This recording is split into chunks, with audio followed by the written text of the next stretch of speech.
সদস্যকে আমরা সেই জন্য তাদেরকে বরখাস্ত করা হয়েছে, সাসপেন্ড করা হয়েছে। এটাই ছাত্রদের দাবি ছিল, এটা করা হয়েছে।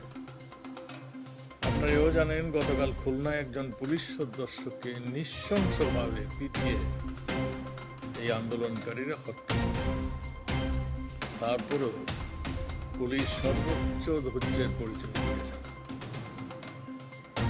আমরা পুলিশ বাহিনী সবসময় মানুষের হেফাজতের জন্য, জানমালের হেফাজতের জন্য কাজ করেন এবং পুলিশ চরম ধৈর্য সহকারে এই আন্দোলন শুরু থেকে এর মোকাবেলা করে আসছেন। আপনারা এও জানেন, এইচএসসি পরীক্ষার্থী মাননীয় প্রধানমন্ত্রীর একটা নির্দেশনা ছিল যে পরীক্ষার্থী এবং ছাত্রদের জামিন দেওয়া, মানে তাদেরকে জামিনে ছেড়ে দেওয়ার জন্য নির্দেশনা তিনি দিয়েছিলেন। এই পর্যন্ত এইচএসসি পরীক্ষার্থী 2/8/24 তারিখে 75 জন এবং 3/8/24 তারিখে 59 জন, এই 2 দিনে মোট 134 জন ছাত্র এবং পরীক্ষার্থীকে জামিন দেওয়া হয়ে গিয়েছে। এবং আমরা আরও পরীক্ষা নিরীক্ষা করছি, যে সমস্ত ছাত্র এই ধৃত হয়েছে তাদেরকে আমরা ছেড়ে দেওয়ার জন্য একটা উদ্যোগ নিয়েছি। যারা যারা আসে তাদেরকে আমরা ছেড়ে দিচ্ছি। তবে স্পেসিফিক মানে কারোর বিরুদ্ধে যদি, যেমন ওই যাত্রাবাড়িতে মেরে লাশ ঝুলিয়ে রেখেছিল যেই ছেলেটি, এইরকম যদি স্পেসিফিক কেউ নামে এইরকম থাকে, তার বিষয়ে আমাদের আইন অনুযায়ী ব্যবস্থা নেওয়া হবে। বাকি সবগুলোকেই আমরা জামিনে ছেড়ে দিচ্ছি। আমরা দেখেছি, আমরা সব আমার দাবি, কোটা আন্দোলনকারীর সব দাবি আমরা মেনে নিয়েছি। যেগুলি তাদের দাবি ছিল, সব দাবি কোর্ট এবং আমাদের থেকে মানা হয়ে গিয়েছে। তারা যা যা পরবর্তী দাবিগুলি করেছিল, পুলিশের বিচারের আওতায় আনার, সেও আমরা করেছি। আমার মনে হয় এখন সময় আসছে আমাদের প্রিয় ছাত্র ভাইরে, তারা যেহেতু তাদের আর কোনো দাবি অবশিষ্ট নেই, তারা আন্দোলন থেকে তারা তাদের স্ব ক্ষেত্রে চলে যাবেন, এটাই আমরা আশা করি। আর তারা এখন আমরা যা দেখছি, আন্দোলন যেই জায়গাটিতে গিয়েছে, এইটা তাদের কাম্য কোনোদিনও ছিল না আমরা মনে করি। এখন রাজনৈতিক দলের কাছে, যারা নাকি সবসময় রাষ্ট্রদ্রোহী কাজে সবসময় ব্যস্ত থাকতো, জামাতে ইসলাম এবং আমাদের বিএনপি, আপনারা দেখছেন সবসময় তারা ধ্বংসাত্মক কাজে লিপ্ত ছিল। দেশকে কেমনে একটা বিপর্যয় ঘটাতে পারে, দেশকে একটা অকার্যকর দেশে পরিণত করার জন্য তারা শুরু থেকেই চেষ্টা করছিল। আজকে তাদেরই ইসের মধ্যে তারা পড়ে গেছে বলে আমরা মনে করছি। সেই জন্যই আপনাদের মাধ্যমে তাদের নিকট আহ্বান, তারা যেন তাদের লেখাপড়ায় ফিরে যান, যেহেতু তাদের সমস্ত দাবি মেনে নেওয়া হয়েছে। এরপরও যদি তাদের কিছু বলার থাকে, তাহলে মাননীয় প্রধানমন্ত্রী, তারা মানে দাবি জানালে মাননীয় প্রধানমন্ত্রীর দরজা সবসময় খোলা আছে এবং সেটা তিনি ঘোষণা দিয়েছেন। তাদের কোনো কিছু বলার থাকলে তারা বলতে পারে। আপনাদেরকে ধন্যবাদ।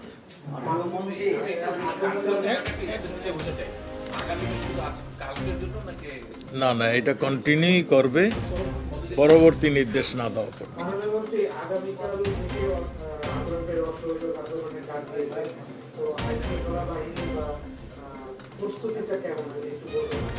আমি তো মনে করি তারা এটা ভুল মানে আন্দোলন করছেন। আমি তো শুরুতেই বললাম, যেহেতু তাদের সমস্ত দাবি মেনে নেওয়া হয়েছে, কাজেই তাদের এই সমস্ত মানে এই অসহযোগ আন্দোলন মানে আমার মনে হয় তাদের তুলে নেওয়া হয়েছে।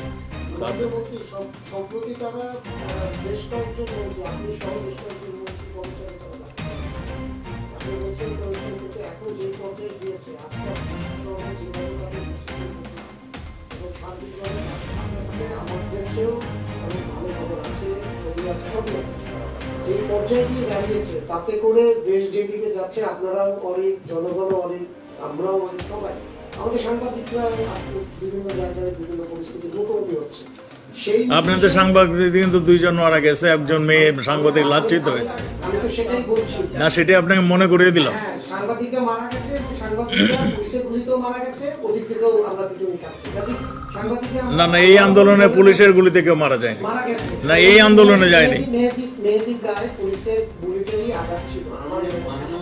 আমি সেই তর্কে যাচ্ছি না মাননীয় মন্ত্রী, সেটার বিষয় না, কিন্তু যে বিষয়টিতে যে জায়গায় গিয়ে এখন পরিস্থিতিতে পৌঁছেছে, তাতে করে for the sake of betterment বা কোনো একটা ভাইব তৈরি করার জন্য হলেও এই যে অন্যদের কথা তো বলতে পারবো না, আপনি সহ অন্যদের সেই স্যাক্রিফাইসটা করার সময় আছে কিনা যে মন্ত্রিত্ব থেকে আপনারা সরে যাবেন। তো প্রয়োজন হলে যে এইরকম যদি কিছু সিচুয়েশন আসে, মাননীয় প্রধানমন্ত্রী যদি মনে করেন আমরা সবসময় দেশের জন্য কাজ করি, আমরা সেইটা করবো যদি প্রধানমন্ত্রী মনে করেন। প্রধানমন্ত্রী, আপনি বললেন যে এই আন্দোলনে পুলিশের গুলিতে মারা যায়নি, তাহলে কাদের গুলিতে মানুষ মারা গিয়েছে? আপনার জানা উচিত মাননীয় সাংবাদিক, আজকে আমাদের কাছে যে গুলির ইগুলো আমরা পেয়েছি, এগুলি অনেকগুলোই পুলিশের রাইফেলের গুলি নয়, পুলিশ ইউজ করে না এগুলো। মানে সেটা কারা করে? আমরা তো দেখেছি সে- যুবলীগের নেতা, ছাত্র- আমরা তো দেখে আমরা তারা গুলি চালাচ্ছে, আপনি যুবলীগের নেতা দেখেছেন, যুবলীগের নেতা তাদের বাধা দিতে গেছে, গুলি করতে যায় নাই। আপনি নিশ্চয়ই জানেন আমার ছাত্রলীগের নেতা কয়জন মারা গেছেন। আপনি নিশ্চয়ই জানেন আওয়ামী লীগের নেতা কয়জন মারা গিয়েছেন। জি জানেন। আপনি তাহলে আপনি সেইটা না জিজ্ঞাসা করে আপনি উল্টোটা জিজ্ঞাসা করলেন। 32 জন শিশু মারা গিয়েছে, ইউনাইটেড নেশন বলছে। এই ব্যাপারে আপনার মন্তব্য কি? আপনার পাশে আইজিপি আছেন, উনি ওনার 32 জন শিশু মারা গিয়েছে, না, United Nations শুনেন শিশুর ডেফিনেশনটা বোধহয় আপনি সঠিকভাবে ব্যাখ্যায়িত করছেন না। না না না না, শিশুর মানে একটা সংজ্ঞা আছে, শিশু কাকে বলে। শিশুর 18 বছরে কিশোর বলে, শিশু বলে না। আর 18 বছরে আমার মনে হয় সে যৌবন প্রাপ্ত হয়ে যায়, সে তখন আর কিশোরও থাকে না, সে একটা যুবক আমাদের মতে। কিন্তু এটা একটা মানে যেহেতু একটা বয়সের একটা বার রয়েছে, সেই জন্য তাকে এখন কিশোর বলা হয়। 16 মানে শিশু, কোনো শিশু এখানে মারা যায়নি। শিশু বলতে আমরা যেগুলি বুঝি, সেই কোনো শিশু মারা যায়নি এখানে। হয়তো 2-1 কিশোর মারা গিয়েছেন। আপনারা জানেন এই আন্দোলনের সময় ঢাল হিসাবে নিয়ে আসছিল তাদেরকে, ঢাল হিসেবে নিয়ে আসছিল। তারা সামনে ছিল, পিছনে ছিল আসল মানে যাদের এই যে চেহারাটা, তাদের মানে শিশুদের আড়ালে, ওই যে আপনার শিশুদের আড়ালেই তারা ছিল। কাজেই এই পিছনের শক্তিটাই রুখতে এই ঘটনাগুলি ঘটেছে। একটা বিষয় যদি গতকাল আজকে যে কর্মসূচি দেওয়া হয়েছে অসহযোগ আন্দোলনের, সেখানে আপনাদের কি প্রস্তুতি আছে এই অসহযোগ আন্দোলন নস্যাৎ করার জন্য? আমরা নস্যাৎ করতে চাই না তো। আন্দোলন যদি দেশের জনগণ আন্দোলনে যুক্ত হবে, সেগুলো আমরা নস্যাৎ করতে চাই না। সেক্ষেত্রে কি তারা কোনো ধরনের আক্রমণের শিকার হবে না? নিশ্চিত কোনো দল থেকে বা কেউ তাকে- এখন কে আপনাকে যদি মারে, আপনি মার দিবেন না? আপনি কি বসে থাকবেন?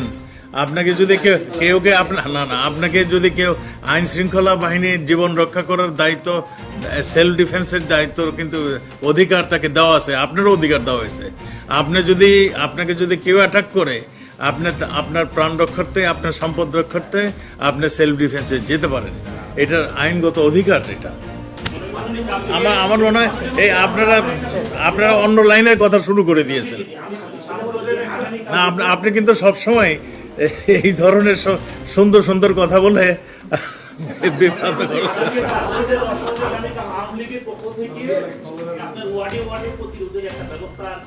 প্রতিরোধ নয়, আমি আপনাদেরকে বলি, আমি এটা স্পষ্ট করে বলে দিই, আমাদের শোকের মাস চলছে। আমরা এই মাসটি কি বঙ্গবন্ধুর শাহাদাত বরণের মাস। আমরা এই ধরনের সেদিন 21শে আগস্ট গ্রেনেড হত্যার মাস। এটা আমরা এই মাসটাকে আমরা শোকের মাস হিসাবে পালন করে থাকি। কাজেই আমরা শুরুর থেকে এই মাসটাকে যথাযোগ্য মর্যাদার সঙ্গে পালন করি। এটা আমাদের আজকে মানে বঙ্গবন্ধু শাহাদাত বরণ করার পরের থেকে এটা চলছে। কাজে এইটা বিশেষ করে এই নতুন করে এখানে কোনো এখানে হয় নাই।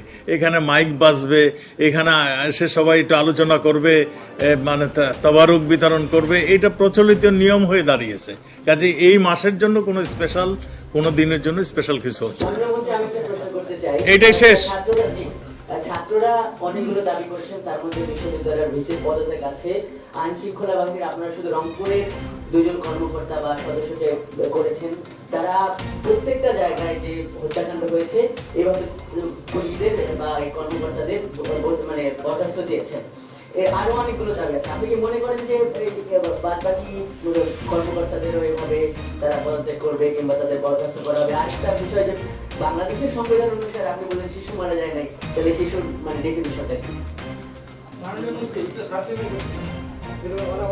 ওদের কিশোর বলে, ওই যে আপনার যারা মারা গেছে তারা কিশোর, শিশু না। শিশু বলতে আমরা মনে করি একদম